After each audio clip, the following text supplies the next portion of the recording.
નમસ્તે તાલીમાર્થી બહેનો. આજે આપણે પ્રથમ વર્ષ કોર્સ 9 લલિત કલામાં નાટક વિશે આગળ શીખીએ. આજે આપણે જોઈએ નાટકની લાક્ષણિકતાઓ. નાટક એ અનુકરણ છે.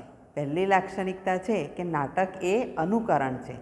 આપણે જાણીએ છીએ કે નાના બાળકો આપણા ઘરમાં જે વ્યક્તિઓ હોય, પોતાના શિક્ષક હોય, પોતાની મમ્મી હોય, એ બધાનું અનુકરણ કરે છે અને એ અનુકરણની અંદર એ પોતે નાટક કરે છે, એટલે કે બીજાની કોપી કરે છે, એટલે કે બીજાનો અભિનય કરે છે અને બીજાના જેવું બોલવાનો એ પ્રયત્ન કરે છે. એટલે નાટક એ અનુકરણ છે. બીજી લાક્ષણિકતા છે કે નાટક માટે ઐતિહાસિક કે સાહિત્ય વિષયક પ્રસંગ જરૂરી છે. નાટક બનાવવું હોય આપણે મોટા પાયા પર, ત્યારે આપણે કોઈ ઐતિહાસિક પ્રસંગ હોવો જરૂરી છે. જેમ કે મહાભારતના પ્રસંગો હોય, દ્રૌપદીનો હોય, ઉર્મિલાનો હોય, રામાયણની ઉર્મિલા હોય, રામાયણના રામ સીતાના પ્રસંગો હોય વગેરે જેવા. અથવા તો ઇતિહાસમાં જોઈએ તો વીરાંગના લક્ષ્મીબાઈ છે, અહલ્યાબાઈ છે, એવા બધા પ્રસંગો પર આધારિત આપણે નાટક બનાવવા જોઈએ કે જેથી એ નાટકમાંથી મૂલ્ય શિક્ષણ મળી રહે. નાટક માત્ર બતાવવા પૂરતું નહીં, પણ એમાંથી પણ કંઈક ને કંઈક બોધ મળે, કંઈક ને કંઈક શીખવાનું મળે. એવા પાત્રો આધારિત નાટક રજૂ કરવામાં આવે એ વધારે જરૂરી છે. એટલે કે એવા પૌરાણિક કથાઓના હોય, ઐતિહાસિક કથાઓના હોય કે જેથી બાળકને શિક્ષણ પણ મળી રહે અને એમાંથી કેટલાક મૂલ્યો પણ મળી રહે, એવા નાટકો જરૂરી છે. ત્રીજી લાક્ષણિકતા છે કે નાટકમાં વેશ અને વાણી દ્વારા અનુકરણ કરવામાં આવે છે. એટલે કે જેનું પાત્ર ભજવવાનું હોય, દાખલા તરીકે સીતાનું પાત્ર હોય તો સીતાનો જેવો વેશ હતો એવો વેશ, એટલે કે એવો પહેરવેશ પણ પહેરવો પડે. અને વાણી કે સીતાનું જે પાત્ર હતું એ જ રીતની વાણીને વર્તન એમાં બતાવવું જરૂરી છે. તો જ એ પાત્રને વધારે યોગ્ય લાગશે અથવા તો પાત્ર એમાં જીવંત બનશે. બીજી લાક્ષણિકતા છે કે નાટક એ આકૃતિ, હાવભાવ, વેશ, વર્ણન વગેરે બાબતોને સમાવતું પ્રદર્શન છે.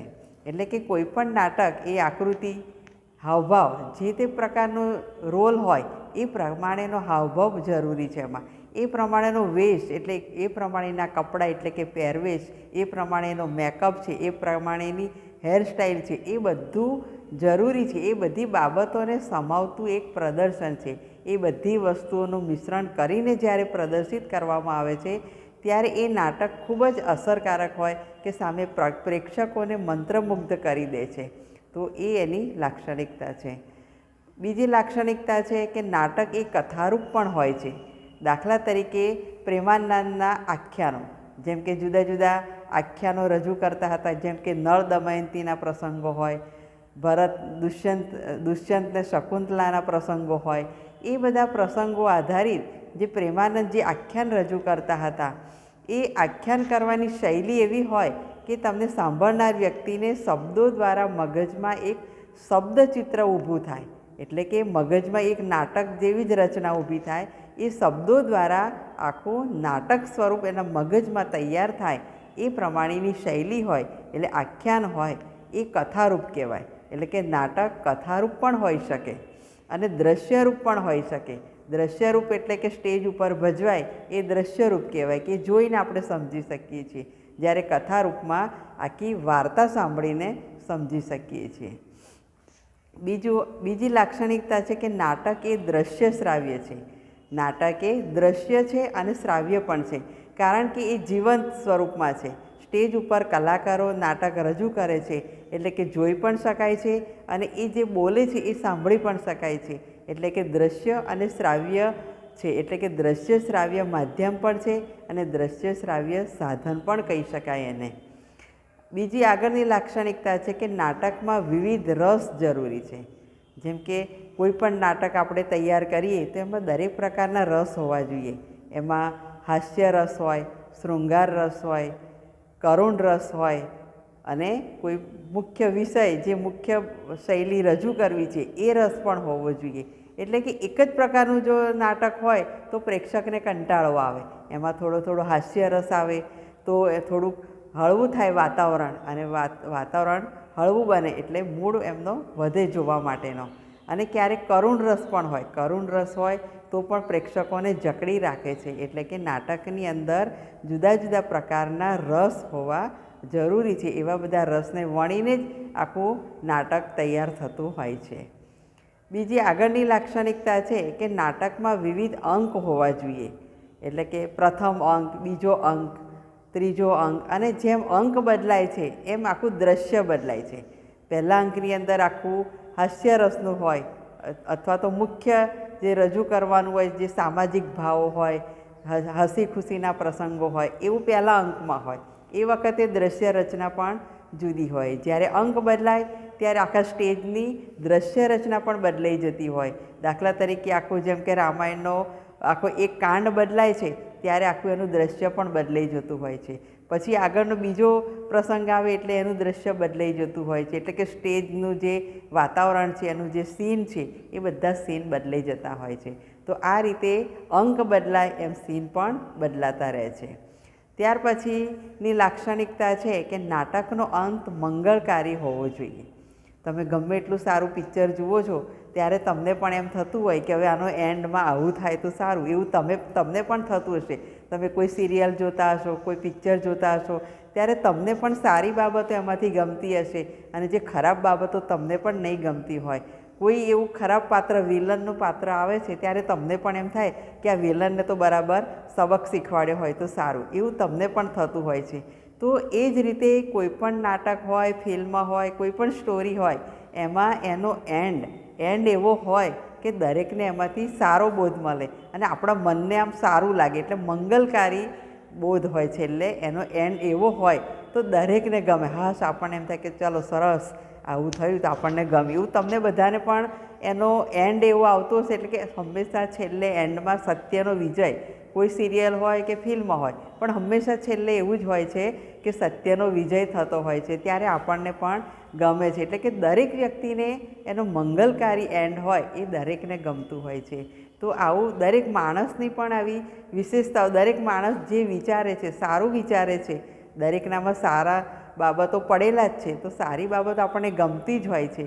તો નાટકનો એન્ડ જો સારો આવતો હોય છે તો આપણને ગમે છે. અને કોઈ એન્ડ એનો સારો ન આવે ત્યારે આપણા મગજ પર એની અસર પણ થતી હોય છે કે એનો એન્ડ એવો આમ કરુણ હોય તો કરુણ રસ આવે તો આપણા મન પર પણ એની અસર થતી હોય છે. તો આ પ્રમાણે નાટકનો અંત હંમેશા કોઈ બોધદાયક હોય, કોઈ મૂલ્ય શીખવે એવો હોય અને મંગલકારી હોય, એ જરૂરી છે.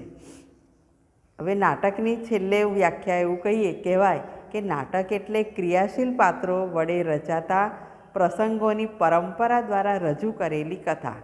એવું ધનંજય ઠાકર નામના નાટ્યશાસ્ત્રી છે, એમણે પોતાના પુસ્તક લખ્યું નાટક લેખન. એમાં એમણે આવી વ્યાખ્યા આપી છે કે ક્રિયાશીલ પાત્રો વડે રચાતા પ્રસંગોની પરંપરા. ક્રિયાશીલ પાત્રો એટલે કે નાટકની અંદર તો રૂબરૂ વ્યક્તિઓ છે, વ્યક્તિઓ પાત્રો ભજવે છે, એટલે ક્રિયાશીલ પાત્રો છે. અને એના દ્વારા રજૂ કરેલી કથા, એને ક્રમિકતા, ક્રમ બાય ક્રમ ઘટનાઓ દર્શાવતા જાય અને જે રચના થાય છે એને નાટક કહેવામાં આવે છે. હવે આપણે જોઈએ તો શિક્ષણની અંદર બાળ નાટક હોવા જોઈએ. આપણે બાળકોને કોઈ પણ બાબત સમજાવી છે, આપણે શિક્ષણને લગતા નાટકો રજૂ કરી શકીએ છીએ કે જેમ કે આપણા વિષય વસ્તુને લગતા પણ બાળ નાટકો રજૂ કરી શકાય. કોઈ પાઠની અંદર આવતા, ઇતિહાસમાં આવતા હોય, વિજ્ઞાનમાં આવતા હોય, અથવા ગુજરાતી, હિન્દી, કોઈ પણ ભાષાની અંદર આવતા કોઈ પણ એકમ હોય એને આપણે નાટ્ય સ્વરૂપ આપીએ અને બાળકો ભજવી શકે એવા સરળ શૈલીમાં સરળ સંવાદો બાળક યાદ રાખી શકે એવા સંવાદો તૈયાર કરી અને બાળક પાસે જે નાટક ભજવાવીએ એને બાળ નાટક કહેવાય.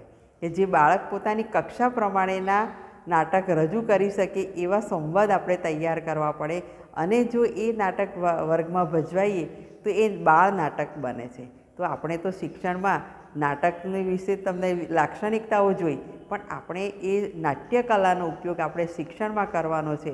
એટલે આપણે ઇતિહાસની અંદર એવા ઘણા બધા પ્રસંગો આવતા હોય છે. એ બધા પ્રસંગોને આપણે જો નાટ્ય સ્વરૂપ આપવામાં આવે અને વર્ગની અંદર બાળકોને એ પ્રમાણેના પાત્રો બનાવી અને એ નાટક જો વર્ગમાં ભજવવામાં આવે તો બધા બાળકોને એ જ્ઞાન સરળતાથી યાદ રહી જશે અને જે બાળક નાટકમાં ભાગ લે છે એ બાળકને તો પોતાનો સંવાદ મોડે થઈ જશે, પોતાનો ડાયલોગ મોડે થઈ જશે, એટલે જે પાત્ર તમે શીખવવા માગો છો એ બાળકને બરાબર યાદ રહી જશે, કંઠસ્થ થઈ જશે, એટલે એ જ્ઞાન બાળકને ખૂબ લાંબા સમય સુધી યાદ રહેશે અને પોતે ભજવેલું હોય એટલે એ તો આત્મસાત થઈ જશે એના મગજમાં, એના હૃદયમાં પણ આત્મસાત થઈ જશે, જેથી જે આપણે મૂલ્ય શીખવવા માગીએ છીએ એ મૂલ્યલક્ષી શિક્ષણ અને રસપ્રદ શિક્ષણ.